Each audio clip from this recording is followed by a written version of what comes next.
warahmatullahi wabarakatuh. Waalaikumsalam warahmatullahi wabarakatuh. Santri-santriku semuanya, anak-anakku semuanya yang hadir pada kesempatan hari ini, malam ini kita semuanya bisa bertemu kembali. Mudah-mudahan kalian semuanya selalu dalam keadaan sehat walafiat. Amin ya rabbal alamin. Selalu berbahagia, diberikan kesehatan, diberikan ilmu yang bermanfaat. Ya. Pada kesempatan ini kita akan membahas salah satu bab materi, yaitu tentang sunat sholat id. Mau sunnah mau sunat sama saja. Sunat itu belum tentu khitan ya. Ya, karena sunat itu bukan berarti khitan. Khitan itu bagian dari sunnah Nabi. Ya, tapi sunnah Rasulullah itu tidak mesti khitan. Tahu khitan kan? Sunnah sholat id berarti sunnah yang bisa kita kerjakan saat sholat Idul Fitri maupun Idul Adha, atau sholat idain. Idain itu berarti dua sholat id, yaitu sholat Idul Fitri dan sholat Idul Adha.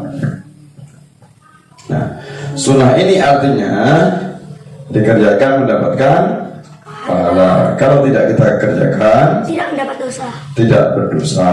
Tapi lebih utama, lebih banyak untuk kita lakukan, kita kerjakan, kita amalkan. Nah, apa saja ketika kita nanti masuk ke Idul Fitri? Sunnah sholat id. Nah, ini berarti sunnah yang bisa kita kerjakan, baik itu Idul Fitri maupun Idul Adha. Yang pertama, mandi sunnah, berarti dapat pahala kita. Bukan hanya sekedar daripada badan saya bau atau saya kebiasaan setiap pagi berangkat sunnah kan mandi. Nah, jadi kita niatkan bukan hanya sekedar mandi, tapi mandi khusus karena hari raya. Berarti bukan sekedar badan kita bersih, tapi kita juga mendapatkan pahala. Kemudian berpakaian bersih. Nah, mau pakai baju putih atau baju baru boleh dipakai ketika hari raya. Nah, itu biasanya diberikan baju baru kan? Nah, alhamdulillah. Nah, kalau nggak pakai baju baru berarti bajunya aman. Jangan sampai nggak pakai baju. Nanti ngambek kalau lebaran nggak dibelikan baju, wah sudah aku telanjang gue. Kalau diberikan baju alhamdulillah. Nah, kalau nggak diberikan baju nggak usah sedih, nggak usah marah-marah, nggak usah ngambek, nggak mau keluar 7 hari 7 malam di dalam kamar. Nah, gara-gara nggak diberikan baju nggak usah maksa-maksa. Kalau diberikan alhamdulillah. 3, memakai wangian. Nah, pakai parfum. Ya, pakai parfum 1 botol habiskan semua, badannya semua sampai kakinya, kepalanya juga. Jadi mandi parfum. Mulutnya juga itu. Saya itu kejang-kejang nih.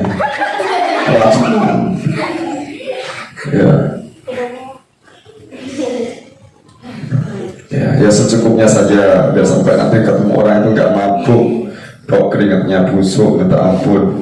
Apalagi kita mau berangkat sholat kan, nah kasihan nanti kawan tetap sebelahnya gara-gara nggak mandi, nggak pakai parfum, pakai baju nggak mandi cuci. Ya.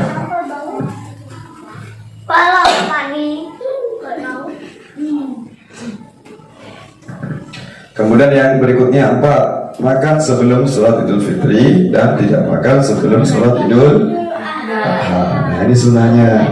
Jadi sebelum sholat Idul Fitri disunahkan kita makan 3 piring. Baru kekenyangan gak jadi sholat Idul Fitri, pengesan semaput kekenyangan. makan secukupnya. Berarti tandanya berarti kita sudah menang, sudah merdeka. Berarti tandanya kita sudah tidak puasa, karena memang tanggal 1 Syawal diharamkan berpuasa. Nah, tak boleh, makanya kita makan sebagai simbol tanda bahwasanya tanggal 1 Syawal sudah bukan bulan Ramadan lagi. Berarti saatnya kita senang-senang, yaitu makan, tapi makan secukupnya. Dan tidak makan sebelum sholat Idul Adha. Nah, jadi sebelum sholat Idul Adha nggak usah makan, ya nggak minum juga. Ya, kan cuma sebentar juga. Ya, maksudnya tuh minumlah sebelum sholat subuh. Nah, jadi setelah sholat subuh itu seolah-olah kita itu sedang berpuasa, tapi bukan berpuasa, seolah-olah menahan lapar. Ya, tuh. Ada kebalikannya ya, ingat-ingat ya. Kalau Idul Fitri baru makan dulu, kalau Idul Adha setelah sholat Id baru makan. Nah, ya, atau ditahan dulu, nunggu nyembelih kambingnya, sapinya, baru disate, dibakar. Ya, itu. 5. Melewati jalan yang berbeda saat pergi dan pulang. Nah, Mbak Trisma mau sholat ke 5, saya Idul Fitri sudah lama soalnya. Baliknya lewat sana, lewat seberang sana, mau sampai ke seberang sana, lewat di 4 sana, balik sana. Oke.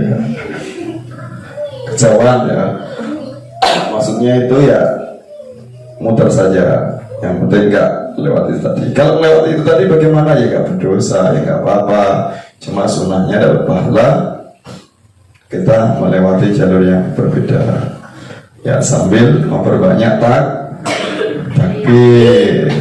Tidak kita ngomong Allahu Akbar, Allahu Akbar, Allahu Akbar, la ilaha illallah, Allahu Akbar.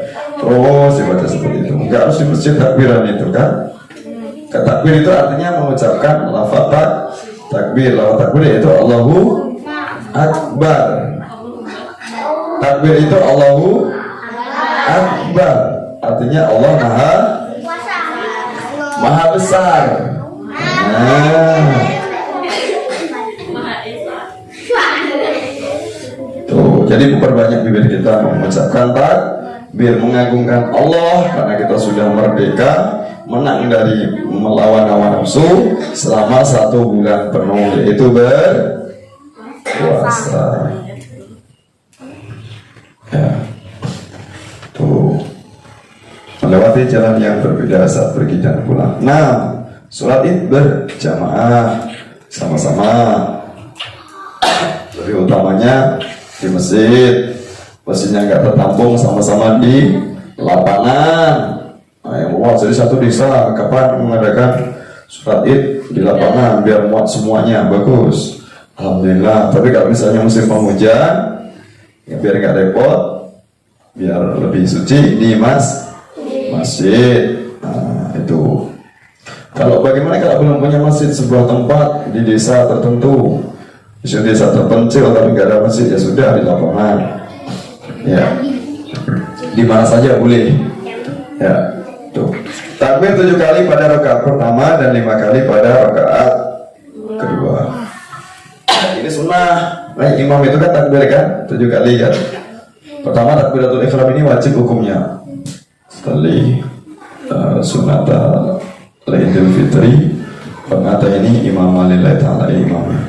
Allahu Akbar. Ini belum dihitung karena ini takbir pertama, ini takbir yang rukun. Nah, baru yang keduanya. Allahu Akbar 1, Allahu Akbar 2, Allahu Akbar 3. Ikuti imamnya. Allahu Akbar. Terus sampai itu 7 kali. Bagaimana kalau imamnya lupa cuma sekali? Allahu Akbar, enggak nambah 7 kali. Ya sah saja. Karena hukumnya sunnah. Jangan nanti, woi imam kurang. Enggak sah. Ulangi, terus sah. Nah, berarti hukumnya sunnah. Sholatnya tetap sah. Atau rakaat pertamanya pakai 7, yang rakaat keduanya enggak pakai 5, cuma sekali saja lupa imamnya, ya enggak apa-apa, tetap sholatnya sah. Karena itu hukumnya sunnah, tidak wajib. Nah, itu. Kecuali kalau imamnya ternyata nggak baca Al-Fatihah, setelah takbir 7 kali langsung sholat pendek, langsung ruku, lupa nggak baca Al-Fatihah. Nah ini berarti sholatnya tidak sah, harus diulang atau diingatkan. Dia mau ruku itu langsung imamnya, makmumnya di belakang, Bismillahirrahmanirrahim, Alhamdulillahirabbil alamin. Dia tahu kan, oh ingatkan saya, berarti saya tadi Al-Fatihahnya belum dibaca. Ya. Nah, kemudian 8, mengangkat tangan setinggi bahu pada setiap takbir. Bahu itu ini bahu pundaknya ya, jadi gini. Jangan cuma Allah Akbar, Allah Akbar. Digerakkan tangannya. Ya. Kecuali tangan dua-duanya tidak bisa digerakkan, putus semua. Allah Akbar, Allah Akbar, Allah Akbar. Lagi beri lagi, Allahu Akbar, gini lagi tangannya. Kadang-kadang nggak bisa sedekat. Tuh, itu sunnah ini, sunnah kerjakan. Ingat-ingat nanti. Oh iya kata Ustaz, kalau Idul Adha ini jangan makan dulu, baliknya makan yang banyak-banyak. Ya, ada obor ayam, ada sate kambing, apalagi sop ayam, apalagi pindang, rendang, apa? Bakso bakar, bakso goreng, bakso rebus,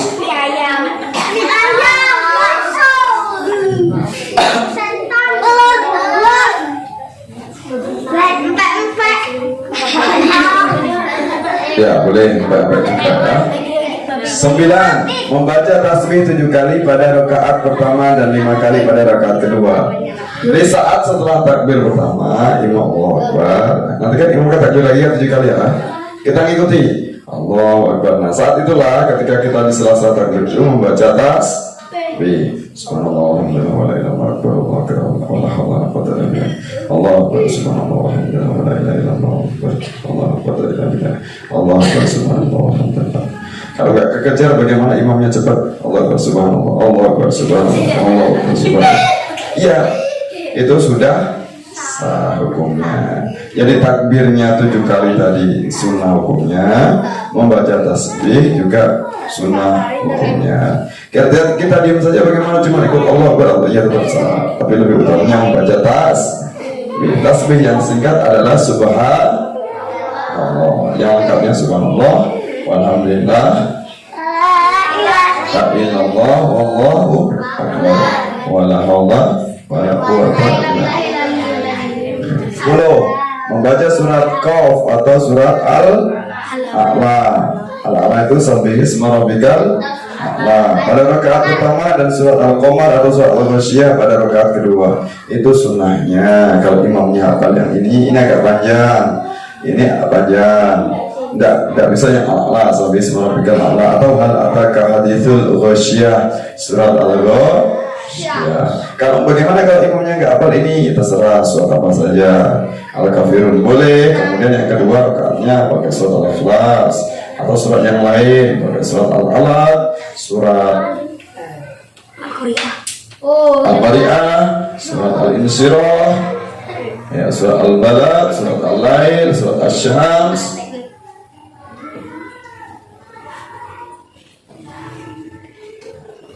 Ya, surat apa saja yang dihafal. Karena surat itu hukumnya sunnah, membaca sunnah. Yang fardu, yang wajib itu adalah bacaan apa? Yang wajib itu ketika kita sholat bacaan apa?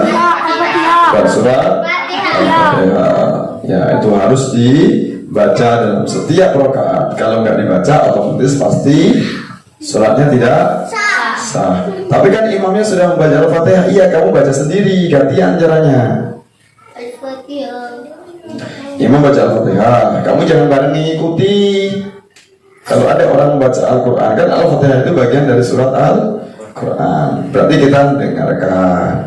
Setelah nanti imam membaca surat pendek atau surat sunnahnya, bukan surat Al-Fatihah, baru kalian yang di belakang membaca surat Al-Fatihah sendiri-sendiri. Jadi semuanya membaca Al-Fatihah, tapi gantian. Imam dulu baca Al-Fatihah, kamu dengarkan. Terus imam baca surat pendek. Nah, saat imam membaca surat pendek, kalian membaca surat Al-Fatihah. Bukan imam yang baca Al-Fatihah ikuti Bismillahirrahmanirrahim, Bismillahirrahmanirrahim. Ya, jangan ikuti. Ya. 11 apa ini? Menyaringkan suara Ya, surat. Ya, jadi surat yang sunnah, surat pendek itu dibaca. Dibaca nyaring kan? Idul Fitri dan Idul Adha kan?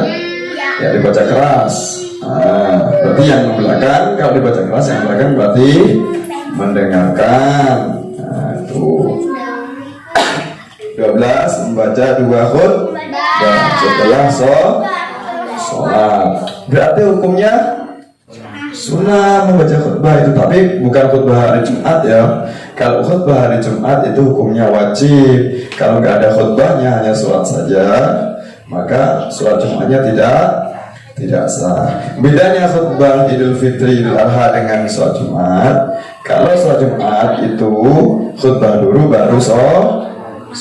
Tapi kalau Idul Fitri dengan Idul Adha, sholat dulu baru khutbah. Itu tandanya berarti khutbah itu hukumnya ketika sholat Idul Fitri, Idul Adha hukumnya wajib.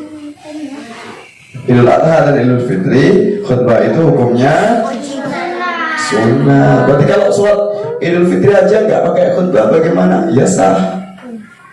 Wajib. Saya habis sholat Idul Fitri kebelet potong mulus. Saya habis sholat assalamualaikum langsung kabur. Iya, baca sampai Kris. Itu kebelet ya. Sampai sholat Idul Fitri.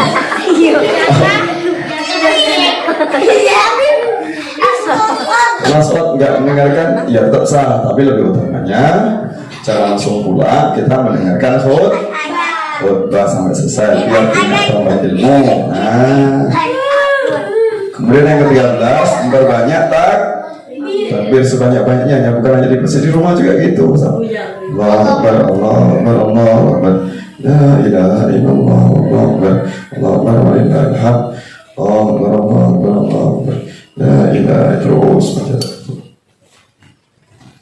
Ya, takbir Idul Fitri mulai terbenam matahari ketika maghrib ketika terakhir puasa kita buka itu pada akhir Ramadan sampai sholat Id. Nah, jadi batasnya Idul Fitri itu takbirnya singkat. Berarti ketika kita jelang maghrib itu takbir sampai nanti sebelum sholat Id. Setelah sholat Id bagaimana takbir? Ini tidak disunahkan. Nah, kemudian yang takbir Idul Adha saat subuh hari Arafah tanggal 9 Dzulhijjah.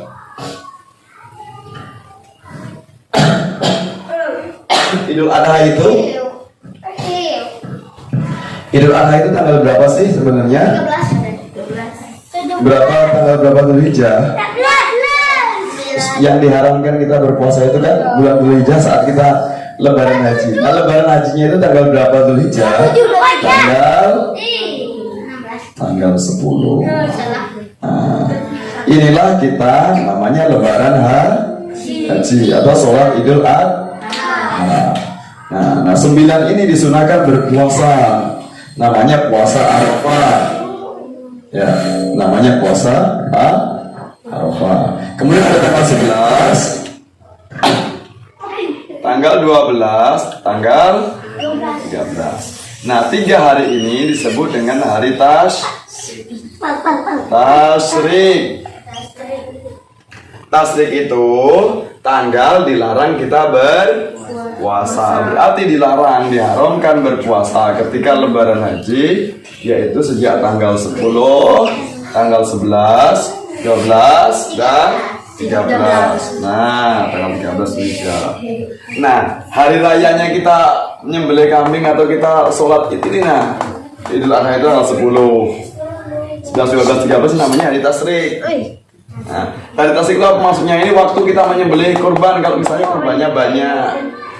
Nah, jadi takbirnya mulai dari tanggal 9, waktu subuh tanggal 9. Jadi sebelum kita lebaran haji besoknya, misalnya hari ini tanggal 9, tadi kita berpuasa sunnah namanya puasa Arafah. Nah, besok kita berarti hari ini malam ini kita sudah hari ini sudah boleh bertakbir. Nah, setelah sholat Id tanggal 10 ya, kemudian tanggal 11, 12, 13 ini juga suruh takbir. Nah, takbir berarti waktu takbirnya panjang sekali, tanggal 11, 12, 13. Nah, makanya biasanya di TPA liburnya panjang kan? Nah, tanggal 11, 12, 13. Nah, jadi nyembelih kambing atau nyembelih sapi, kalau sapinya banyak misalnya di sebuah desa itu sapinya ada 50 misalnya untuk korban. Berarti nyembelihnya bukan hanya saat kita sholat Id di tanggal 10. Nah, boleh tanggal 11-nya jadi dibagi-bagi. Ini nak nyembelih sapi 10. Hari berikutnya tanggal 12-nya nyembelih 10 lagi. Nah, itu enggak langsung. Makanya diadakan ada hari tasyrik. Sedangkan Idul Fitri enggak ada hari tasyrik. Nah, kan? Itu karena tidak ada masa menyembelih kurban. Makanya ada disebut dengan hari tasyrik. Jadi hari yang dilarang kita berpuasa 1 Syawal, Idul Fitri, kemudian tanggal 10 Dzulhijjah atau saat kita hari raya kurban, kemudian ditambahi tanggal 11, 12, 13. Berarti berapa hari kurang lebih untuk diharamkan berpuasa? 10, 11, 12, 13. Berapa hari? 4. Ditambah Idul Fitri tadi. Nah, ada Idul Fitri juga. Nah, itu. Nah, kalau ini hukumnya sunnah kita berpuasa tanggal 9 ini, namanya puasa Arafah, menghormati orang yang sedang wukuf di Mekah. Nah, itu. Nah, apa penjelasannya? Silahkan diamalkan tentang sunnah-sunnah sholat Id. Mandi, pakai parfum, pakai baju yang bagus. Kalau ada baju baru dipakai. Nah, tuh. Sebelum sholat Idul Adha kita nggak makan. Makanya ketika setelah sholat Idul Adha